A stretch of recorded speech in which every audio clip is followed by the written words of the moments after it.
नमस्कार दोस्तों, मैं ड्रीम संकल्प न्यूज़ की तरफ से आज एक टॉक शो में आपका स्वागत करता हूं। हमारा स्लोगन है, मैं बोलूंगा तो बोलोगे कि बोलता है। हमारा मकसद है हर खबर को आपके दरवाजे तक पहुंचाना। आज जीएसटी को लेकर हम चर्चा करेंगे शहर के बहुत मशहूर चार्टर्ड अकाउंटेंट हिमांशु मेहरा जी से। हम जानेंगे उनसे कि ये जीएसटी की कटौती वाकई में पब्लिक को कुछ फायदा पहुंचाएगी या ये एक चुनावी पैंतरा है। जैसे विपक्ष कहता है कि ये बिहार चुनाव को लेकर सरकार का एक पैंतरा है, तो उनसे जानेंगे हम। मैं उनके बारे में थोड़ा सा आपको बताना चाहता हूँ। सीए हिमांशु मेहरा जी कोई बहुत परिचित नाम है, कोई नया नाम नहीं है कि मैं आपको उनके बारे में बताऊं। वो बहुत अच्छे व्यक्ति हैं, बहुत अच्छा क्रिकेट खेलते हैं और बहुत अच्छा सिंगिंग भी करते हैं। वो मशहूर है अपने बहुत बढ़िया गानों के लिए, काफ़ी सोसाइटीज़ के वो अध्यक्ष हैं। मैं निवेदन करूंगा हिमांशु मेहरा जी से कि वो आए और आज हमारे टॉक शो में सब लोगों को जीएसटी के बारे में बताएं। हिमांशु जी, आपका स्वागत है हमारे टॉक शो में। मैं बोलूंगा तो बोलोगे कि बोलता है। आज मैं आपसे कुछ सवाल नरम भी करूंगा और कुछ सवाल गर्म भी करूंगा। सबसे पहले मैं आपसे पूछना चाहूंगा आपके बारे में कि कितने समय से आप इस प्रोफेशन में हैं और आपको सीए की पढ़ाई करने की प्रेरणा कैसे मिली?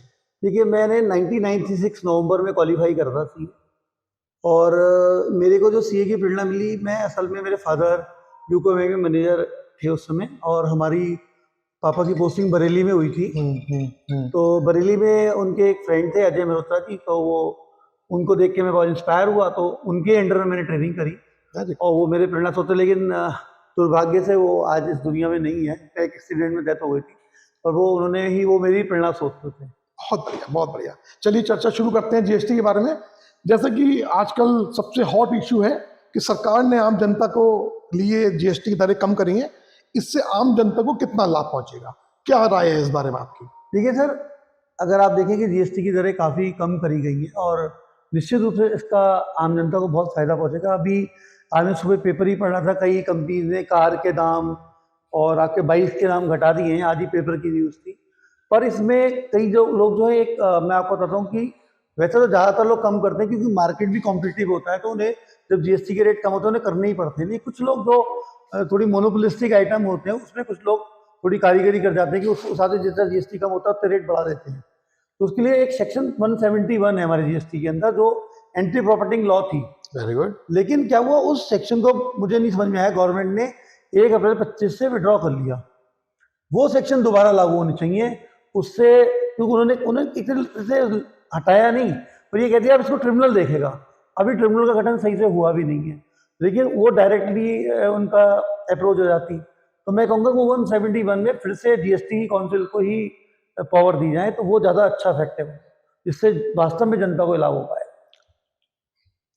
जैसा कि सब लोगों में चर्चा है कि स्वास्थ्य सेवाओं पर इसका असर पड़ेगा, तो क्या वाकई में इलाज करना कुछ सस्ता होगा?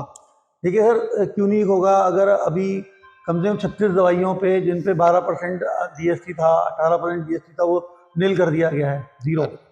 उसके अलावा कई कैंसर की दवाइयों पे उन्होंने नील कर दिया है जीएसटी, और बाकी कई सारी दवाइयों पे जो 18-12% थी उन 5% कर दिया है। तो इलाज तो निश्चित रूप से देखिए सस्ता मिलेगा। दूसरी एक बात आपको बताऊँ कि दवाइयाँ सस्ता होना ज़्यादा बेहतर है, क्योंकि आज की डेट में अगर मैं वैसे बात करूँ तो आज जो एक छोटा नागरिक है, जो गरीब है, उसको आयुष्मान कार्ड मिला हुआ है, तो उससे अपना इलाज कर लेता है, लेकिन बात की दवाइयाँ नहीं झेल पाता। ठीक। दूसरी बात होती है कि जो एक थोड़ा सा मिडिल क्लास आदमी है पर उसका मेडिक्लेम होता है, तो लेकिन उसके बाद की दवाइयाँ नहीं मिल पाती हैं। दवाइयाँ सस्ता होना वास्तव में एक अच्छा कदम है। इससे वास्तव में एक आम नागरिक को या गरीब नागरिक को बहुत सहायता मिलेगी और वास्तव में इलाज सस्ता होगा। बहुत बढ़िया। आपकी बातों से ऐसा लग रहा है कि आप बहुत प्रभावित हैं आप बीजेपी सरकार से। कुछ लोगों का कहना है कि ये जीएसटी की दरें जो कम हुई हैं, इस पे गुजरात की कुछ छाप है और गुजरात के इंडस्ट्रियलिस्ट को, गुजरात के व्यापारियों को, जैसे कि आपने सुना होगा कि फावड़ा पे जीएसटी जब जीरो कर दी गई है, जबकि बिहार के फेमस उद्योग पे नहीं करी गई है, कुछ खाने के उद्योगों पे। तो इसको कैसे देखते हैं आप? तभी तो आप ये कह रहे थे कि बिहार के लिए बजट आया और बिहार के पे ही कम नहीं करा है। तो आप देखिए कि ऐसी बात नहीं है कि, देखिए पहली बात तो मैं किसी पार्टी को फेवर न करना मेरा पर्सनल चीज़ है, लेकिन मैं एज ए प्रोफेशनली बात करूंगा आपसे कि कोई भी चुनावी बजट नहीं है। और दूसरा, कहीं ना कहीं आप देखिए कि जब से ये हमारे पे अमेरिका ने टैरिफ लगाया है, उसके बाद से, उससे पहले भी स्वदेशी चीज़ों को निर्माण की बहुत ज़्यादा जरूरत पड़ रही है और बहुत सालों से अभी नहीं है, चाहे वो कांग्रेस गवर्नमेंट भी हो, जी। वो भी लघु उद्योगों को प्रमोट करती थी। और जितनी चीज़ों पे भी अगर आप देखें जीएसटी कम करेगा, और ज़्यादातर लघु उद्योग ही उसे संचालित करते हैं। तो ये कोई बीजेपी तो लाई नहीं इस चीज़ को, जी। और पहले से ही ये चल रहा है और उसी को आगे बढ़ाएगा। नहीं, जैसे आदमी घर से निकलता है जब, तो शुरू करता है, सबसे पहले ब्रेड खरीदता है, मक्खन खरीदता है, दूध खरीदता है। तो ये जो जीएसटी दरें कम हुई हैं, सबसे पहले आम आदमी को इसका फायदा कहाँ से स्टार्ट होगा? देखिए, अगर आप बात करें तो जैसे अनाज है हमारा जो खुला हुआ होता है, वो तो उस पर तो जीएसटी कभी थी ही नहीं। जी जी। लेकिन अब जैसे पैकेट बंद पनीर था, दूध था, या और सब चीज़ें थी, उसके ऊपर जीएसटी, या मक्खन है उसके ऊपर जीएसटी कम करा गया। तो आप देखिए कि आज की डेट में एक मिडिल क्लास आदमी है, उसका जो नाश्ता इन्हीं चीज़ों से शुरू होता है, तो नो डाउट जब एक चीज़ 12% से 5% रह गई या 0 रह गई, तो उसका हम मानिए कि 5% तो कम से कम उसको फायदा मिलेगा ही। फायदा पहुंचेगा, मतलब जीएसटी कटौती का लाभ आम आदमी को मिलने वाला है। सरकार की इस कदम से देश की जीडीपी को क्या असर पड़ने वाला है, और घरेलू बाजार पे इसका क्या असर पड़ने वाला है? देखिए, जीडीपी की बात करूं तो नो डाउट कि जब कोई चीज़ कम होती है तो उसकी मांग बढ़ती है। एक आदमी भी तो जब उससे टैक्स भी बढ़ेगा, और मैं अच्छा, मेरा शुरू से चाहे हमारी सीए की मीटिंग्स भी होती है और हम लोग भी जब बैठते हैं अपने आपस में जो बुद्धिजीवी हैं, तो यही चर्चा करते हैं कि हमारे देश में जो टैक्स का रेट है वो ज़्यादा है। और मेरा सीधा सा मानना है कि अगर आप टैक्स रेट कम करोगे तो आपका खजाना भरेगा, क्योंकि लोग चोरी करने के लिए प्रभावित नहीं होंगे। बहुत बढ़िया। मैं आपको सही बताऊं, अगर ये आउट ऑफ द वे बात है, लेकिन कोई बात नहीं, मेरे एक व्यापारी का फोन आया कि साहब वो बर्तनों पे यहाँ बड़ी चोरी होती थी, पहले 12% था, अब 5% हो गया, 3% का तो हमारा खर्चा ही हो जाता था, अब तो नंबर 1 में करेंगे काम। नंबर 1 सरकारी वाला अधिकारी करेंगे, भैया हम तो दे रहे थे। ये एक्चुअली तो क्या उससे जीडीपी बढ़ेगी नहीं।